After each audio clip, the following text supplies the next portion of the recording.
Well, good morning, good afternoon, good evening, wherever you are joining us from, or what time it is, wherever you are joining us from. Thanks so much for being here, whether you're here live or watching this on the replay or listening to it later on my podcast. I'm Annette Richmond. This is the Smarter Career and Business Moves show. And Cathy, I am so excited to have you here with me today. You're so fun to be around. I first met you at a conference last year where I really met you in person and you gave a fabulous presentation. And then, we've got to know each other because we're serving on the board together. And it's just, I'm really excited to have you here today. So, for people who don't know you, tell us a little bit about you and who you are and what you do. Hey, thanks for having me today, Annette. I'm really excited to be here. Thank you. I'm Cathy Lanzalaco. I'm owner of Inspire Careers, a full service career marketing firm. I am here in sunny Buffalo, New York. It's not snowing today, folks. So what do you think about that? And I serve clients all over the country, and I have clients overseas as well. But one of the special niches I have really carved out for myself is for new college graduates, recent college graduates as well, helping them land those first fabulous jobs. And I'm really excited to be able to talk about them today. I have a special way that I help them, a special framework for helping them be successful. And I'm excited to talk about kind of the challenges they're facing today and how we can help them. Well, that is great. And as I mentioned, we were talking a little bit before we went live. I'm interested to learn because I just don't really work with clients that are new grads, just because we all try to work with clients that we feel we serve the best. And Mhm. I just don't have the experience or any expertise in that area. And I will say that I am here in the New York metro area where it's going to be about 80 today. And like, a couple of days ago, it was like 45. So, Yeah. this is the new spring. So, let's jump right into it. And why don't you start with talking about sort of three of the biggest challenges that these new grads make, and then I'm going to ask you to talk a little bit about the mistakes that they make. Yeah, we all make them, don't we? Yep. Yeah. Well, the reason that I do work so heavily in the new grad space is because they do have a lot of challenges. And while they have the same challenges that many other more mature professionals do, they have a whole host of other ones that we may have forgotten as we've gone through our careers. And it's a different world now too. So the main three challenges that I see with the young people I work with is, first of all, they just don't know how to search for a job. They don't know, right? They're what they call digital natives, meaning they've grown up with the internet, they've grown up with Instagram and Facebook and all the things, video games, all of this. So it's not that they're not comfortable in either a digital world, and it's not that they don't have any interpersonal skills, but they just don't know the right way. They've never been here before. They've just never been to this point, and they don't know what to do. Different days when I was first looking for my job out of school, you'd look in the paper, you might call on the phone, you'd stop in. Those days are gone. So they just don't know what to do.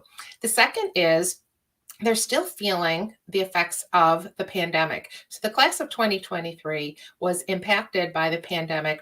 They had to be sent home from their fabulous schools. They had to take classes from their bedrooms. They oftentimes, because they were home for months and maybe the full year, depending on where they were, they missed out on their opportunities to have internships, to finish out their sporting careers, to really get as involved as they wanted to in leadership activities. So there was a lot tied up in that they just did not have the full experience that they expected and, kind of signed up for. So they're still feeling the effects. So many of the young people I work with have not hit internships. And then the other thing is, because of that, they just don't have a lot of experience experience to be able to promote for their candidacy. And the problem is they are up against people that have 1 to 3 years of experience. Mm-hmm. So these entry level jobs, that span is kind of big. And so if, and would an employer pick somebody that's already got a year or two under their belt? why not? Right? They're not paying them top wages, versus somebody else that has nothing. So there is a lot of opportunity to help these young people because they just don't know what they don't know. They don't know how to get there. And on top of it, they're kind of, coming from a position of, I just don't have all the things I thought I would have. And that also then gives them a sense of fear and inadequacy and Mhm. anxiety because they're like, what am I going to do now? I love that. And you made me think about that. I remember too looking in the newspaper for a job. And I will tell you, my very first job, full-time job, was at a bank. And I had just dropped out of college, and my mom was like, okay, if you're not going to go to college, then you need to get a job. And I actually went to a local branch and walked in the door and said, I want a job. And they hired me. But you're right. I mean, that doesn't work like that. And Mhm. I'm so glad that you brought up the idea of internships because I hadn't thought of that. And so many college students, they use that as their experience. Yeah. So before I ask you about mistakes, I'm curious. Do you recommend to people that they maybe do volunteer work to get that experience? Is that helpful or not so much if you're really new in your career? It is helpful, but what is even more helpful is to get volunteer experience and be intentional about it, Oh yes, right? So, yes. meaning, there's different things that you can do. I mean, you can go up to your church and volunteer and serve fish fries, but make sure that you can think about how you can relate that information to a job. It might Hmm. be better to take a volunteer opportunity at maybe at a homeless shelter. And I'm just making these things up, right? Uh-huh. Just opportunities, but where you can work with a larger pool of people. And maybe you can actually be involved in the fundraising and you can be involved in actually in the community where now you can talk about that you've had skills, collaboration skills, and that you've had some fundraising experience, and that maybe you've been in some of these higher level meetings, and maybe you've been exposed to different committees. So there's some things that you can harness from that. So Hmm. just kind of thinking about what your end goals are, what type of job you want. And if you can get an internship or you can get a volunteer experience as close to that, that's going to help give you those type of skills. Now you're in good shape. Oh, yes. And of course, people like me, when I talk to people who are in career transition or unemployed, because a lot of that is keeping up your skills. And so, if you work in PR or you want to work in PR, then you get a volunteer job where you can do that if possible, because it really just, you still have those skills. But I really love that because the whole idea of being intentional about what you're doing and not just, say, oh, let me try this or that. So what would you say are some of the mistakes that new grads make because they don't know what they don't know? I mean, are they aware that they don't know what they don't know, or do they think they know? I mean, that's kind of my question. Well, interestingly enough, just like other, more mature professionals, you can see both of those. I mean, Hmm. there's always, people that think that they understand more than they do, but for the most part, they seem very vulnerable to me. They just don't know, and they know that. And because they know that they have a lot that they're not sure of, and they feel at a disadvantage without an internship, or maybe because their grades weren't as good as they wanted them to be. Again, probably an impact of the pandemic, but maybe not. Hmm. Um, and so, from that perspective, then one of the mistakes they make is not to do anything. They Hmm. get paralyzed very easily Hmm. with fear. I will tell you, these young people I work with, many of them have pretty severe anxiety. And a lot of it has to do with the pandemic. I mean, I know I feel some of it still too. Many of us do. And we have much better coping skills from being much more mature. So it's something that you have to realize when you work with these young folks. But the mistake that they make is to think they don't have any experience, that they can't draw from what they do have, and so that they really can be competitive. But that's part of what, when you work with these young people, that you have to help them look at themselves differently. And how can you take the experience that you have had?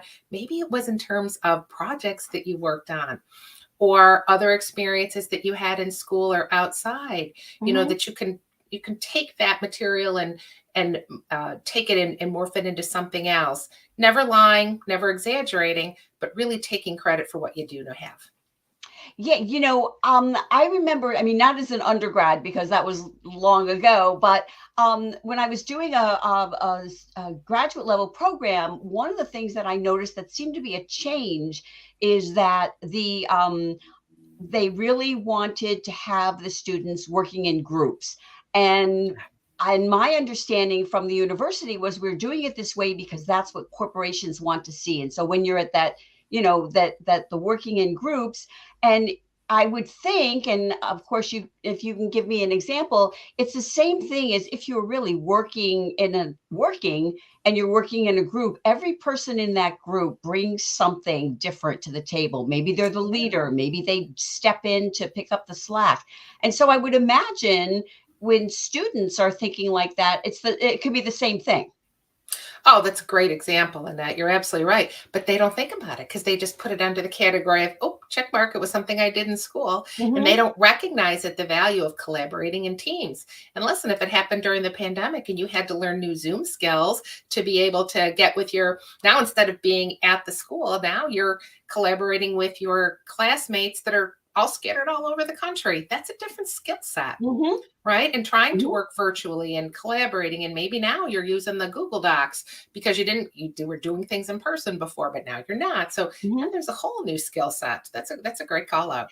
Yeah, and the thing is too, if you were in school, because I think a lot of students that are graduating now, they were maybe in school in person for a year or so. And so if they're able to make that transition, that can show some flexibility and being able to adapt. And I will tell you, I know that I survived like 2 rounds of layoffs at one company, and I actually found out, I thought I was getting laid off, and they said, "Oh no, we're keeping you because you're flexible, you're adaptable. And so we think that you will be able to adapt to change." And so I would think that might be something really strong for those new grads.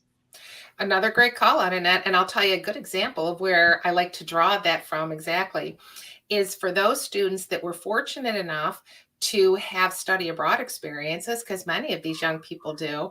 I know my daughter was scheduled for one and it got taken away 3 times.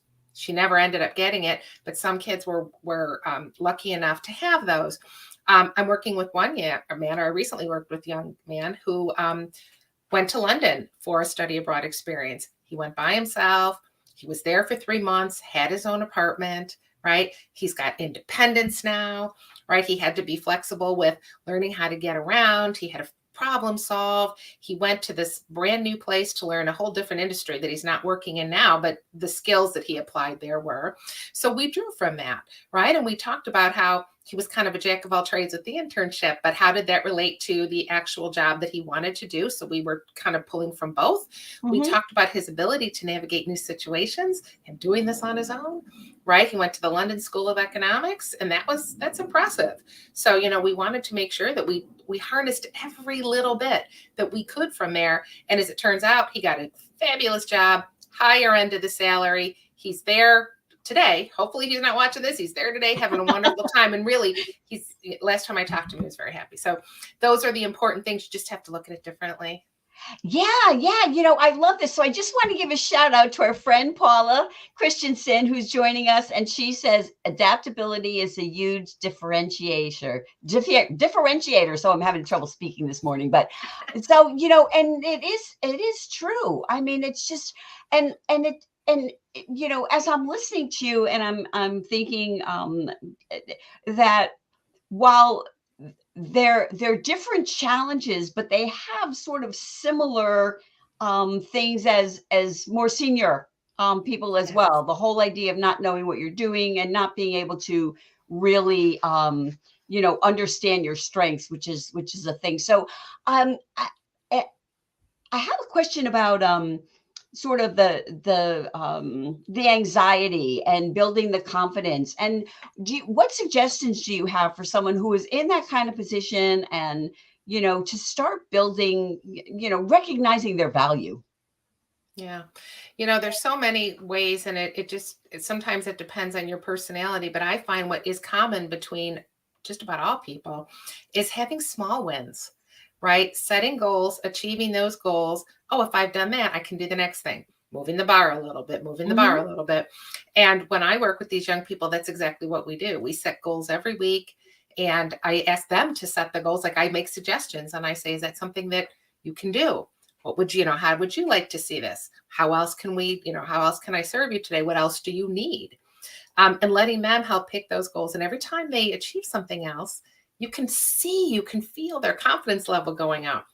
And when I'm working with these young people too, one of the things that we do to help boost their confidence is to help them upskill. So, they may have taken courses in school where they did dabble in Excel or in Word or in certain technical areas. But maybe their skills aren't fantastic at those. And certainly if they've been out of school a while, maybe by the time I start to work with them, they've already been out of school 6 months and their skills are getting a little stale, like anybody's would. Mm-hmm. We talk about upskilling. Get into LinkedIn Learning, go to Coursera, go to these different places and start upskilling a little bit so that you feel more confident about what you're offering. And it also makes you more attractive to employers. But from that internal perspective, they feel better about themselves because they're like, yeah, I just finished this course. I did it. Yes, now I can talk about that. Now I can go for that job because now I feel like my skills are a 7 or 8 out of 10 as opposed to a 3 out of 10. Mm-hmm. So it's those little things, always just building and building and building. Yeah, I absolutely love that because it shows, sort of dedication to the craft. It shows that you're interested. And it also, which, as you kind of said there, even, and when people are unemployed, you know, an employer may wonder, okay, what are you doing? Are you going to school? Are you taking a course and, upskilling, or are you, binging on the latest, Netflix show? And not that you can't do a little bit of both, but, it is so important to always show that. And I'm glad that you mentioned LinkedIn Learning, because I want to talk to you about how old or how young people should be when they create a sort of a LinkedIn profile. And part of the reason I ask is I know several of my colleagues had their kids create LinkedIn profiles when they were in high school. I mean, like seniors in high school or something, not, when they're in middle school, and I'd like to hear your thoughts about that. And also, if you think they should, what maybe can they include on their profiles? Yeah. I think it all depends on the young person, but I think as a general guideline, I think by the time they are a freshman in college, I think they should start getting on the platform. I think that's a great place because that's really where they're starting to develop their careers, right? And they may not know what they want to do. They may be switching majors. That doesn't really matter. Just get on, start getting that profile together, start learning that it is a professional platform and it's different than what they're doing on TikTok and it's different than Instagram and Snapchat. And that's a learning experience in itself for these kids. And I will tell you, that's one of the things that prevents them from getting involved in creating profiles because they don't know what the expectation is on LinkedIn. Yeah. Right. So that's I find some of them will have a profile, but they do nothing with it because they don't know what to do. Again, they just don't know. But for a college student or a fresh college grad, the bare minimum should be filled out. You should have a nice, clear, professional looking profile picture, just like you or I would, Annette. And to be able to have a headline, that introduction to anybody visiting your profile to say what you do. And if you're a freshman in college, then tell me where you are. You are a business major at John Fisher University or, whatever it is. And just start getting comfortable on the platform. Start thinking about the skills that you do have. So when you get to the skills section, you can pick some of those. And if you've already had a job in high school or you've worked on projects, you can put time management and, those different things. It's a place to start. It's fundamental. And for the experience section, if you're washing dogs at the Pet Supplies Plus, put it down. We'll deal with that later if it's appropriate. But if you've been working consistently since high school, put that on there. It shows that you're dealing with people. Maybe you've been handling money. You've been trained, all these important things. Just bare minimum. That's a great place to start. Well, I have to tell you that when I was in my 20s, sort of between dropping out of college and going back to college, most of my time I was bartending, and that's what I did. But I did spend one summer grooming dogs. at a dog, and it ain't easy. And it's not easy dealing with the, different personalities and sort of there's so many challenges that, and people often, I think, discount, not just younger people who are, working as, servers, waiters, waitresses, or whatever, but just people in general. They discount, how much you learn from that. I mean, we can always improve, but I credit a lot of just being comfortable with talking to different types of people to my time working in Right. restaurants. And people just don't, I think young people particularly, though, they don't see it. They think, well, if I'm doing it, it's not that hard. Yeah, but I'll tell you what, you raise a great point, because is there any place that you have more challenges dealing with people than if you're a server at a restaurant? Are you Nope. kidding me? And I'll tell you what, my daughter worked for years at a doggy daycare and she loved the job. But I will tell you, dealing with pet parents can be challenging. It's customer service Yes. and we're not just talking about me running in and out, to pick up something from Target. We're talking people that have invested in this service, these people that love their animals as much or more than they love their kids. They are their kids in some cases. So their expectations are high. Yeah. Right. So, Mhm. and these young people doing these jobs, they're learning to navigate those relationships. Critically important. And you're right, it just doesn't get the credit that it deserves. Yeah, I always think that. So, I am curious because I can see the connection because you were in nursing before Yeah. you got into your current role. And I can see the through line of, helping people. Obviously, it jumps out at me, but I'd love to hear, why you decided to move in that direction. Yeah, thank you. And happy Nurses Week out there to all my fellow nurses. This is a celebration of all you do. So thank you. Well, I worked for 15 years doing bedside nursing at a local hospital. And I loved it. Didn't mean to get out of it on purpose. Just one opportunity led to another. And I left the hospital and I started doing medical case management. And then from that, I had an opportunity to move into um, a a local company, a large, growing, wonderful local company, doing medical case management, relying on my nursing for their employees. So if they got hurt at the store that they worked at, I would help try to bring them back to work. And then one day there was an opening in the human resources department, and I was not qualified for that job, but the company was going through a lot of changes. And I said, I want to work in HR. I want to do that job. And I'll never forget it that the EVP of HR said, well, we're in big flux here. We're changing the department. We're going to be eliminating some jobs. But you know what? Nobody else wants that job. How much damage could you do? He said to me. And it was wonderful. He trusted me with it and said, figure it out. Figure it out for a year. So I moved into HR. I went back to school and I got an MBA and I learned the business and I started getting certifications in HR and I built a successful career in HR. And I worked in that for another 15 years. And I ran an HR department. And it was the best job ever, working for the best company ever. I loved the people I served.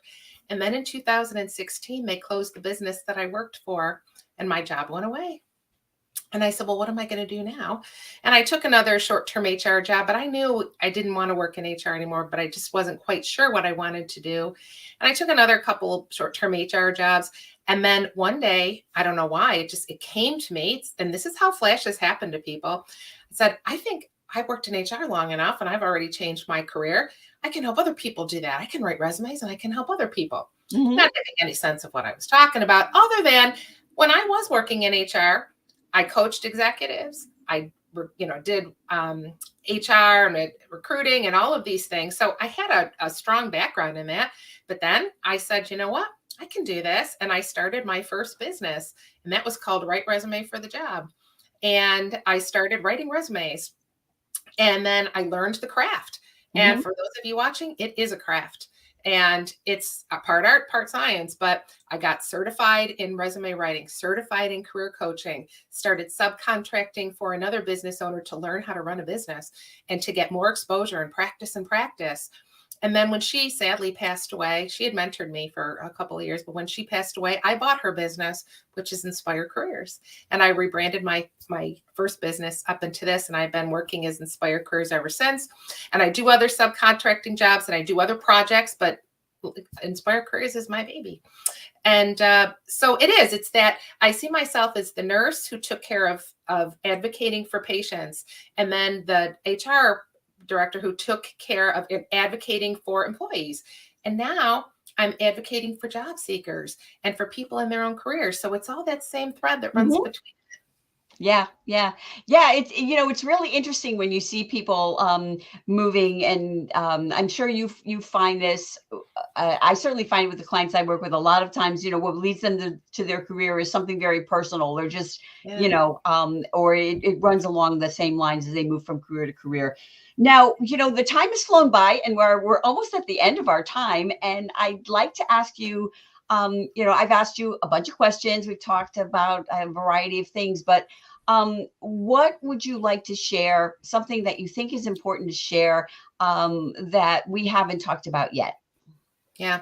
I want to go back to the anxiety issue with these young people, because it's become crippling in many cases for these young people, and it prevents them, fabulous young people, from moving forward. So what I want to say is the way for parents to help them, because these parents are very, very involved. They love their children desperately.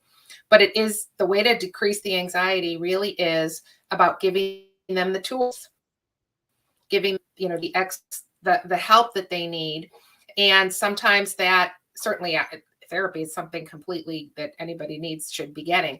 But I'm talking about learning about how to search for a job, right? Just getting those tools. The anxiety, like as the knowledge goes up and the confidence goes up, the anxiety goes down in many cases, right? It's not always a cure-all, but there is help out there. And the more they know, so much of that is just about taking back the control for their destinies. And that's really important, because then it gives these kids their sense of self back. And it's a beautiful thing to see. Well, I would recommend that people, do follow you on LinkedIn, because you share a lot of great information. And how can people connect with you? Are you open to connecting on LinkedIn? Where can people find you? Yes, I'm on LinkedIn all day long. Please reach out to me. I'd love to talk to you there. Send me a message if you want. And please connect. Let's talk. Okay. Well, I thank you so much for being here. It's been such a pleasure, and I have learned a few things that, can help me better just understand friends of mine. I have friends who have kids in that area. So I thank you so much. And everyone else, thanks for being here, and have a great rest of your day. Thanks, Annette.